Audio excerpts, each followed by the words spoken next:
Hello po, kamusta po kayo?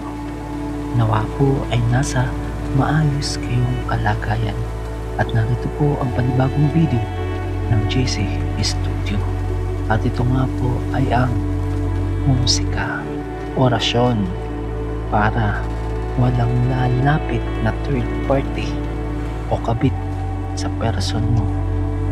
Sa pamamagitan po ng musika orasyon na ito, ina-attract po natin ang positibong enerhiya sa tulong ng universe, ng tadhana at ng makapangyarihang nasa itaas.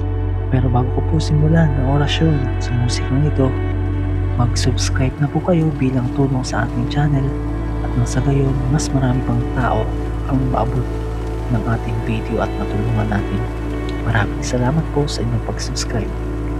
At ngayon nga po, ito ang musika, orasyon para walang lalapit na third party o kabit sa person mo.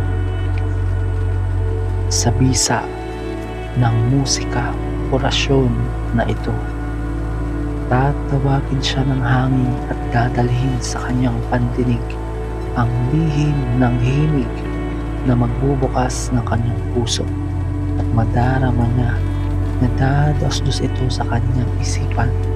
Mag-iiwan ng may wagang kirot na ikaw lamang ang makapupuno. Unti-unti niyang mararamdaman ang panawagan mo. Malalim, hindi maipaliwanag, at di niya matatakasan sa bawat tibok ng kanyang diwa. Hinihiling ng orasyon na ito ang pagkakaayos ninyong dalawa, ang pagbabalik ng lambing sa tulong ng universe, ng tadhana at ng makapangyarihang nasa itaas. Magiging matatag, payapa at buo ang inyong ugnayan.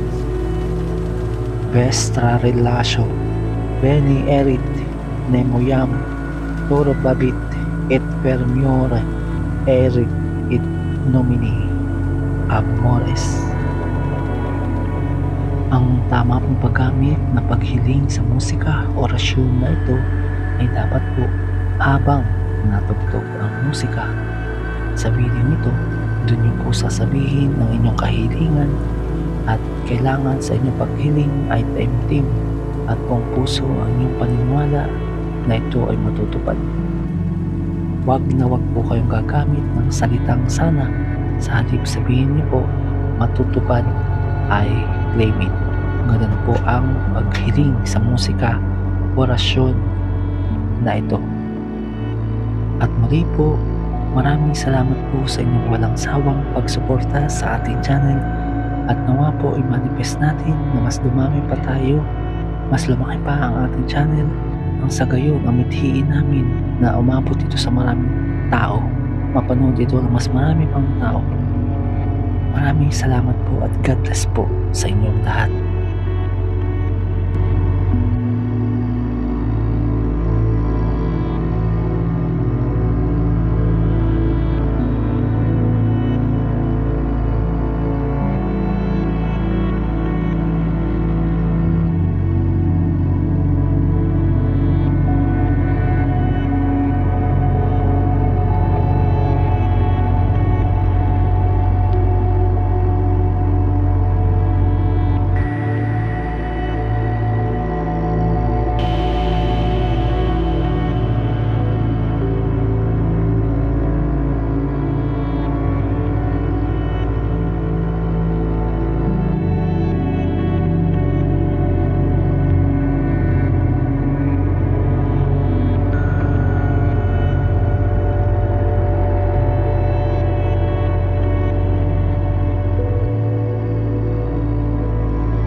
At narito naman po tayo sa bahagi ng video ito kung saan katulong natin ang mga tarot card na ina-attract ang positibong enerhiya at mangyari ang ating kagustuhang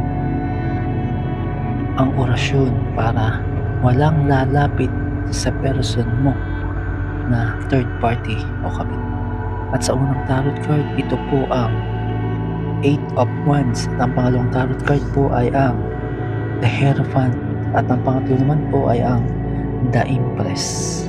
Sinasabi po ng ating mga tarot card na bagamat merong mga sagabal na paparating, ito po ay kinakatawan ng mga 8 wands, ay patuloy pa rin pong makapangyayari. Yan po ang sinasabi ng sa pangalawang tarot card, ang Air Hierophant.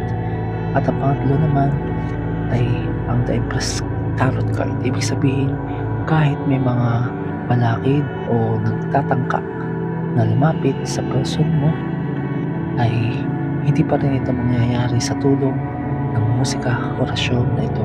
Kaya po, mainam na patugtugin mo ito at humiling ka nang sa ngayon walang lalapit sa person mo na siyang magtutulot maging third party. Yun po ang sinasabi ng ating tatlong tarot cards. Kaya po huwag kayong mag-alala, patugtugin nyo lang ito, humiling, at iyan ay matutupad. Maraming salamat po at God bless.